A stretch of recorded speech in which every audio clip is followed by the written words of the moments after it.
돈이라는 것은 돈 자체가 일하게 만들어 놓지 않으면 수입이 끊기는 순간 그것은 곧바로 빈곤층이 된다는 것을 의미하게 됩니다.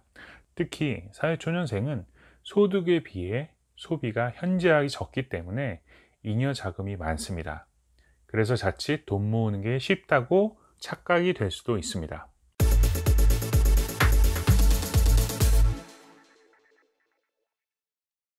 안녕하세요, 한동화입니다. 오늘은 짠돌이 재테크 독서조항 두 번째 이야기를 해보겠습니다.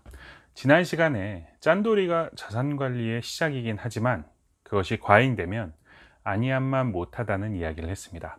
못 보신 분들은 제가 링크를 걸어 놓을 테니까 한번 확인해 보시면 좋을 것 같고요. 오늘 두 번째 시간은 이렇게 한번 설명해 보겠습니다. 짠돌이 재테크로 부자가 되는 것은 라면만 먹으면서 건강관리 하겠다는 것과 똑같은 것입니다. 라면 좋아하시는 분들 많으시죠? 왜 좋아하시나요? 일단은 라면 자체가 상당히 맛있습니다.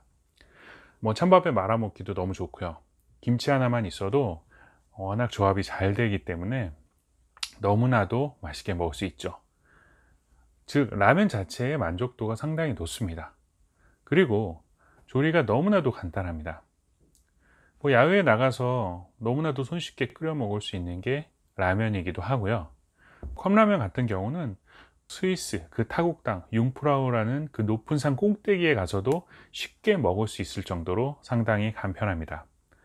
결론적으로 말하면 라면은 그 자체로 상당히 만족도가 높고요. 그리고 조리의 편리성은 그 어떠한 음식이 따라올 수가 없습니다. 이러한 장점을 가지고 있기 때문에 자취생들의 필수품이 될 수밖에 없습니다. 하지만 라면만 먹고 건강을 유지할 수 있을까요? 그렇지 않습니다. 라면은 저도 너무나도 좋아하지만 건강을 생각한다면 좀 적당히 먹어줘야 합니다. 자산 관리에도 라면과 같은 형태의 그것이 존재합니다. 그것은 바로 짠돌이 재테크입니다. 부자가 되기 위해 기초적인 조건은 짠돌이가 되는 것이 분명합니다. 하지만 이것이 오랜 시간 동안 지속이 되면 자산 관리를 망치는 요소가 될 수도 있습니다.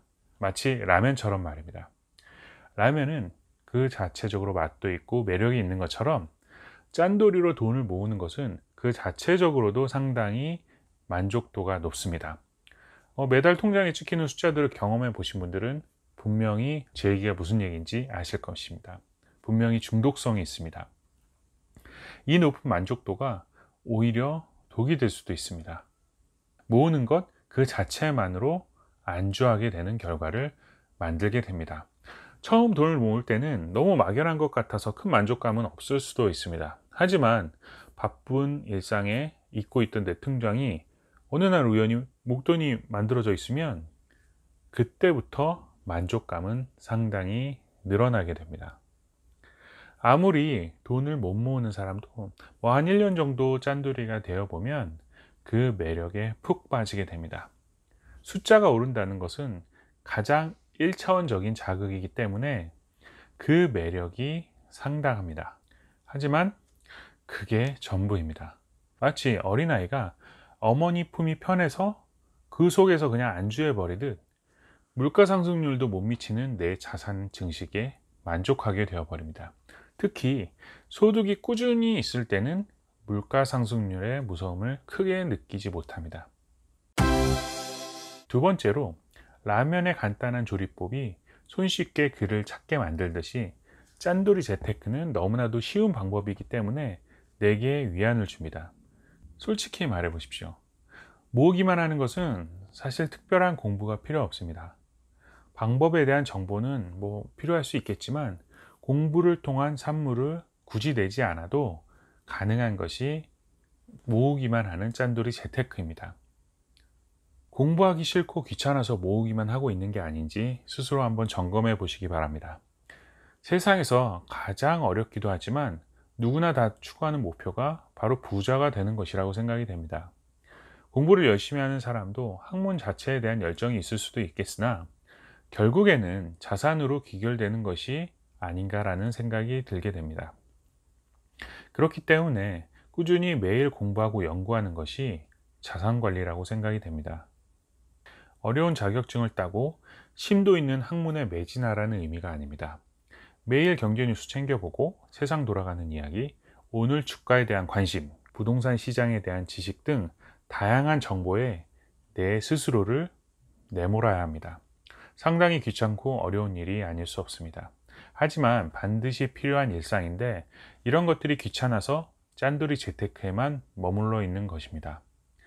제가 앞서도 언급한 바가 있지만 다이어트를 하기 위해서 매달 일정한 금액을 지출하는 것은 너무나도 일상적입니다. 하지만 자산 관리에 대한 강연을 듣는다거나 이러한 비용들이 지출되는 것은 상당히 일반적이지 않습니다. 지출이 이루어져야지만 관심이 있고 공부한다고 단정 짓기는 어렵습니다. 하지만 재물이 있는 곳에 마음이 있는 것은 부인할 수 없는 이야기라고 생각이 됩니다. 모으는 것은 첫 번째 단계입니다. 다음 단계를 공부하고 진에게 모시기 바랍니다. 그렇다면 제가 무조건 투자를 부추기는 것일까요? 아닙니다. 돈이라는 것은 돈 자체가 일하게 만들어 놓지 않으면 수입이 끊기는 순간 그것은 곧바로 빈곤층이 된다는 것을 의미하게 됩니다. 특히 사회초년생은 소득에 비해 소비가 현저하게 적기 때문에 잉여 자금이 많습니다. 그래서 자칫 돈 모으는 게 쉽다고 착각이 될 수도 있습니다. 그 잉여 자금이 평생 그렇게 쌓이면 너무나도 좋겠지만 나중에 가족을 이루고 중년이 되고 소득보다 소비가 많아지는 시기가 오게 됩니다. 그리고 정년 퇴직 이후 20에서 30년 동안 소득 없이 살아야 될 날들이 분명히 존재합니다. 그런 시기를 감안하면 지금 내 손에 있는 잉여 자금의 돈이 절대 큰 돈이 아닙니다. 투자에 정답은 없습니다. 하지만 놀고 있는 돈을 어떻게 굴릴 것인가에 대한 고민은 반드시 필요합니다. 제가 강연 가면 많이 하는 말이 있습니다. 아마 제 책에도 넣었던 것 같은데요. 돈을 땡땡땡 하면 부자가 될 수 있다라는 이 문장에서 유태인과 한국인의 차이가 무엇인 줄 아십니까? 유태인들은 굴려야 부자가 될 수 있다 라고 문장을 완성하고요. 한국인 같은 경우는 모아야 부자가 될 수 있다 라고 생각을 한다고 합니다. 절대적인 진리가 될 수는 없겠지만 시사하는 바는 상당히 크다고 생각합니다. 저를 포함한 모든 짠돌이 여러분, 공부하기 싫어서 지금에 안주하지 마시고 열심히 공부해서 나이가 들수록 여유로운 생활을 영위해 나갑시다. 감사합니다.